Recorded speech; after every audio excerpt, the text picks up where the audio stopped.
اللهم صل على سيدنا شفينا صلاة والسلام عليك يا رسول اللہ صلی اللہ علیہ وسلم۔ روزہ کا بیان۔ اللہ رب العزت قرآن مقدس میں ارشاد فرمایا، یا ایھا الذین آمنوا کتب علیکم الصیام کما کتب علی الذین من قبلکم لعلکم تتقون۔ اللہ فرماتا، اے ایمان والو، تم پر روزہ فرض کیا گیا جیسا کہ ان پر فرض ہوا تھا جو تم سے پہلے ہوئے، تاکہ تم گناہوں سے بچو۔ گنتی کے دن ہیں، پھر تم میں جو کوئی بیمار ہو یا سفر میں ہو وہ اور دنوں میں گنتی پوری کرے، اور جو طاقت نہیں رکھتے وہ فدیہ دیں۔ جو طاقت نہیں رکھتے وہ فدیہ دیں۔ ایک مسکین کا کھانا، پھر جو زیادہ بھلائی کرے تو یہ اس کے لیے بہتر ہے، اور روزہ رکھنا تمہارے لیے زیادہ بہتر ہے۔ پورے قرآن کی آیت کا ترجمہ ہے۔ اور آگے، اگر تم جانتے ہو ماہ رمضان میں جس میں قرآن اتارا گیا لوگوں کی ہدایت کے لیے اور حق و باطل میں فرق بیان کرنے کے لیے، تو تم میں جو کوئی یہ مہینہ پائے تو اس کا روزہ رکھے، اور جو بیمار ہو یا سفر میں ہو وہ دوسرے دنوں میں گنتی پوری کرے۔ بیماری اتنی بڑھ گئی ہو کہ اگر روزہ رکھے گا تو مرض اور بڑھ جائے گا، ہلاکت میں آ جائیں گے، تو اللہ فرماتا اس کو رخصت دیا، لیکن جتنے روزے چھوٹیں گے اتنے روزے بعد میں پورا کرنا پڑے گا۔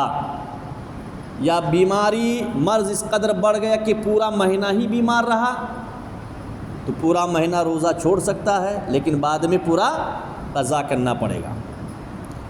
اللہ تمہارے ساتھ آسانی کا ارادہ کرتا ہے، سختی کا ارادہ نہیں فرماتا، اور تمہیں چاہیے کہ گنتی پوری کرو اور اللہ کی بڑائی بولو کہ اس نے تمہیں ہدایت کی، اور اس امید پر کہ اس کے شکر گزار ہو جاؤ، اللہ کا شکر گزار بندہ بنو۔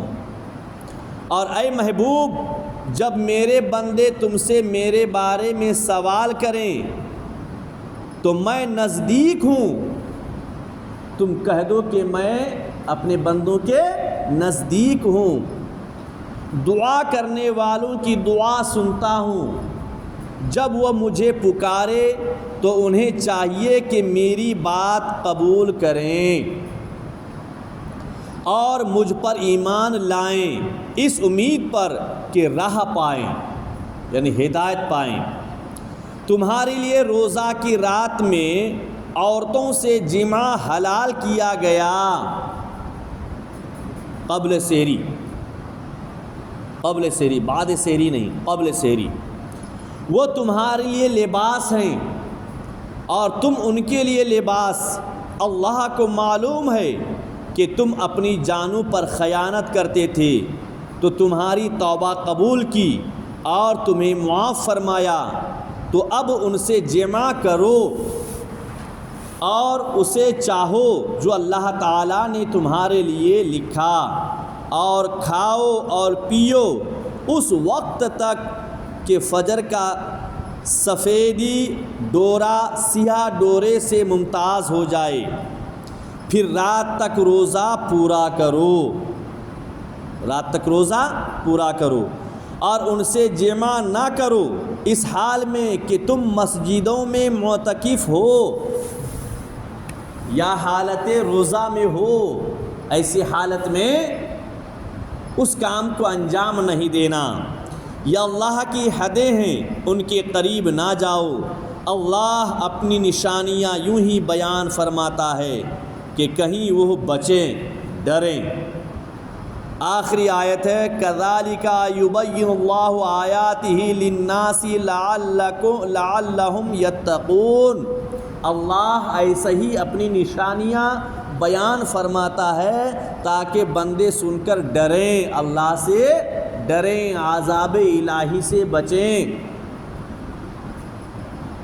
روزہ بہت عمدہ عبادت ہے، انتہائی عمدہ عبادت ہے، چونکہ حدیث پاک میں آتا ہے کہ اللہ کے نبی نے ارشاد فرمایا کہ اللہ تعالیٰ فرماتا ہے ہر اعمال کا بدلہ جنت ہے لیکن روزہ کا بدلہ خالق جنت ہے۔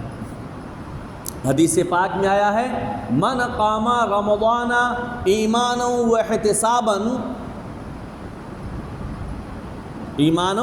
واحتسابا خرج من ذنوبہ کیوم ولدتہ امہ۔ آقا کریم فرماتے ہیں جس نے رمضان کے راتوں میں قیام کیا، من قام رمضان، جس نے رمضان کے راتوں کو قیام کیا، ایمانا واحتسابا، ایمان کے ساتھ ثواب کی نیت سے راتوں کو قیام کیا یا دن کو تسبیح و تحلیل بیان کیا، تو آقا کریم فرماتے ہیں خرج من ذنوبہ کیوم ولدتہ امہ، وہ اپنے گناہوں سے اس قدر پاک و صاف ہو جاتا ہے جیسا کہ ابھی ابھی وہ اپنی ماں کی شکم سے جنم لیا۔ انتہائی عمدہ عبادت ہے، انتہائی عمدہ عبادت ہے۔ اس کی فضیلت میں بہت حدیثیں آئی ہیں، ان میں سے کچھ حدیثیں ذکر کی جاتی ہے۔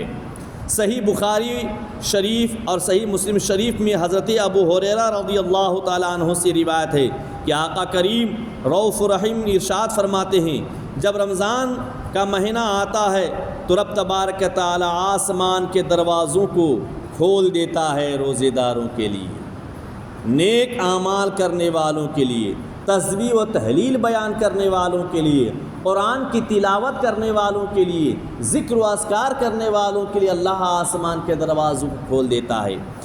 اور ایک روایت میں ہے کہ اللہ تعالیٰ رحمت کے دروازوں کو کھول دیتا ہے اس مقدس مہینے میں اپنے مومنین بندوں کے لیے، روزے داروں کے لیے، عبادت گزار کے لیے، قیام اللیل کرنے والوں کے لیے، نمازیں ادا کرنے والوں کے لیے، اور جہنم کے دروازوں کو اللہ تعالیٰ بند کر دیتا ہے اور شیاطین کو زنجیروں میں جکڑ دیتا ہے۔ اور امام احمد اور امام ترمذی اور ابن ماجہ کی روایت میں ہے کہ جب رمضان کی پہلی رات ہوتی ہے تو شیاطین اور سرکش جن قید کر لیے جاتے ہیں اور جہنم کے دروازے بند کر دیے جاتے ہیں، ان میں سے کوئی دروازہ کھولا نہیں جاتا، اور جنت کے دروازے کھول دیے جاتے ہیں، ان میں سے کوئی دروازہ بند نہیں کیا جاتا۔ اور منادی پکارتا ہے اے خیر طلب کرنے والے متوجہ ہو، اور اے شر کے چاہنے والے باز رہ گناہوں سے۔ اور کچھ لوگ جہنم سے آزاد ہوتے ہیں، اور یہ ہر رات میں ہوتا ہے، ہر رات میں پورا رمضان کا مہینہ اللہ تبارک تعالیٰ ایسے اپنے بندوں کو پکار کر کہتا ہے آؤ بھلائی کے جانب، آؤ خیر کے جانب، گناہوں سے بچو، گناہ مت کرو۔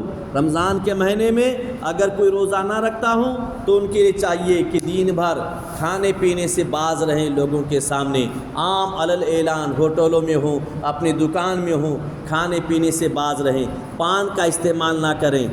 اور کسی کو اگر بیمار ہے روزہ نہیں رکھ سکتا ہے تو اپنے گھروں میں چھپ کر کھاوے۔ کیوں کہ اگر آپ کسی روزے دار کے سامنے کھائیں گے یا اپنے ہوٹل میں دکان میں بیٹھ کر کھا رہے اتنے میں کوئی روزہ دار آ گیا، اس نے دیکھا کھاتے ہوئے تو اس کا دل للچائے گا، اس کا گناہ، اس کا وبال اس پر ہوگا جو علل اعلان کھاتے پیتے ہیں۔ اس لیے ان چیزوں سے بچیں۔ اللہ کی بارگاہ میں دعا ہے پروردگارہ اس مقدس مہینے کی ہمیں ادب و احترام کرنے کی توفیق عطا فرما، ماہ رمضان کی روزوں کو رکھنے کی مولا کریمہ شاہ ہمیں طاقت اور قوت عطا فرما، الہ العالمین فضل فرما۔